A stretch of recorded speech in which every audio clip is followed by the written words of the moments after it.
Uzina. Tractorul Brașov, cunoscută sub numele de Uzina Tractorul Brașov sau simplu UTB, reprezintă una dintre cele mai importante pagini din istoria industriei românești. Fondată în anul 1925 la Brașov, uzina a devenit după 1946 principalul producător de tractoare din România și unul dintre cei mai cunoscuți din Europa de Est. Primul tractor românesc, IAR-22, a ieșit pe porțile uzinei în anul 1946. De aici a început o dezvoltare rapidă, iar în deceniile următoare, UTB a produs sute de mii de tractoare exportate în peste 60 de țări din întreaga lume. Tractoarele românești au ajuns pe câmpurile din Europa, Asia, Africa și America de Sud, fiind apreciate pentru simplitatea construcției și rezistența lor.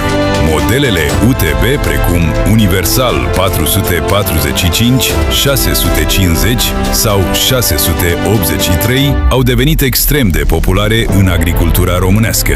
Aceste tractoare erau echipate cu motoare diesel robuste, cutii de viteze mecanice fiabile și sisteme ușor de întreținut. Un mare avantaj era faptul că reparațiile puteau fi realizate simplu, chiar și în condiții de atelier improvizat, ceea ce le făcea ideale pentru fermele mici și mijlocii. În perioada de vârf, uzina avea zeci de mii de angajați și reprezenta un adevărat simbol al industriei brașovene. Din păcate, după anii 90, lipsa investițiilor, concurența externă și managementul deficitar au dus la declinul uzinei. În anul 2007, uzina Tractorul Brașov și-a încetat definitiv activitatea. Chiar și astăzi, tractoarele UTB continuă să lucreze pe câmpurile României. Mulți agricultori le folosesc în continuare, datorită fiabilității și disponibilității pieselor de schimb.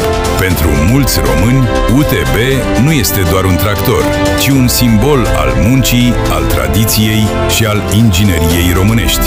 UTB rămâne o legendă a industriei naționale, un nume care nu va fi uitat.